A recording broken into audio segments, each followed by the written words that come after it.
Isso pode levar a uma diminuição da estabilidade genômica, a um estresse oxidativo, ou seja, a produção de radicais livres, a indução de proto-oncogenes e na ativação de genes supressores de tumor. Isso vai levar ao quê? Ao desenvolvimento de um tumor no indivíduo.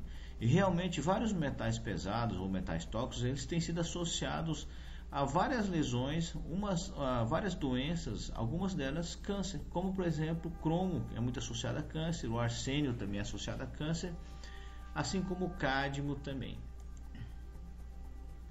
Uma das formas que o metal tem de toxicidade é gerar radicais livres. Nessa transparência você tem um exemplo do arsênio, né? O arsênio ele gera a produção de radicais livres e ele é capaz de reagir com moléculas que contêm o radical sulfidrila. O radical sulfidrila geralmente é um radical antioxidante ou é um radical associado à atividade de enzimas. Então o arsênio neutraliza essas proteínas, levando uma ativação, por exemplo, de fator nuclear de transcrição B, assim como a ativação de proteína de apoptose 1, levando a uma apoptose acelerada no indivíduo. Assim como nós também podemos ter uma simples e pura toxicidade do elemento quando em excesso, neutralizando reações químicas no nosso corpo. O arsênio também tem sido associado ao desenvolvimento de diabetes tipo 2.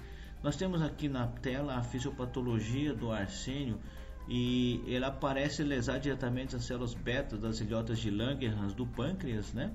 E também alterar a gliconeogênese, mudando a atividade da fosfenolpiruvato carboxiquinase. Além de que parece que o arsênio também tem um efeito aumentando a resistência periférica à insulina.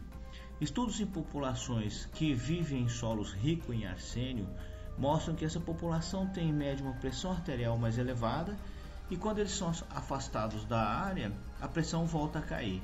E eles são recolocados nessa área, a pressão volta a aumentar, mostrando uma ligação direta entre pressão arterial e arsênio. A grande maioria dos metais pesados e metais tóxicos, eles têm a ver com uma toxicidade na função endotelial, né? Então nós temos geralmente o aumento da pressão sanguínea como um dos primeiros sintomas de intoxicação por metal pesado. E aqui nós temos um exemplo bastante clássico, foi num artigo sobre cádmio, onde ele mostra que os metais tóxicos, de uma forma direta ou indireta, são capazes de induzir a disfunção endotelial. A disfunção endotelial leva a uma diminuição da capacidade de complacência do vaso, ou seja, quando o seu vaso ou sua artéria precisa dilatar para aumentar a circulação sanguínea de determinado órgão, quando o indivíduo está intoxicado por metais, ele não dilata de forma suficiente. E aí o que ocorre? O que ocorre é que você tem a disfunção endotelial e a hipóxia no órgão que é irrigado por esse vaso que sofreu esse tipo de ação. Aqui nós temos um trabalho de revisão da Neurotoxicology que fez uma previsão bastante drástica sobre a intoxicação por chumbo. Para cada 1 micrograma por decilitro que você aumenta de chumbo no sangue das pessoas, você tem uma diminuição de 0,87 no QI das pessoas. Isso para quem tem chumbo abaixo de 10 microgramas por decilitro. Quando o chumbo está acima de 10 microgramas por decilitro, cada 1 miligrama a mais resulta numa diminuição de QI de 1,37. Ou seja, a toxicologia ela é meio que somatória. Quanto mais concentrado você tem o chumbo no seu corpo, pior é a toxicologia dele. Por outro lado, foi feita uma projeção de 100 milhões de pessoas intoxicadas por chumbo a um nível de 10 microgramas por decilitro.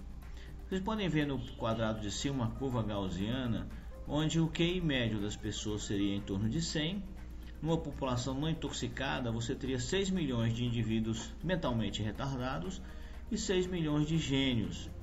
Quando você intoxica essa população com um nível de chumbo ainda dentro da normalidade aceita pela Organização Mundial da Saúde e pelo CDC americano, nós teremos o que? Uma mudança da posição da curva gaussiana para baixo, onde o QI médio da população vai cair para 95. Nós temos um aumento da população de retardados mentais de 6 milhões para 9,4 milhões de indivíduos. E nós temos uma queda no número de indivíduos que são considerados gênios de 6 milhões para 2,4 milhões, né? E o prejuízo à sociedade é bastante grande no caso.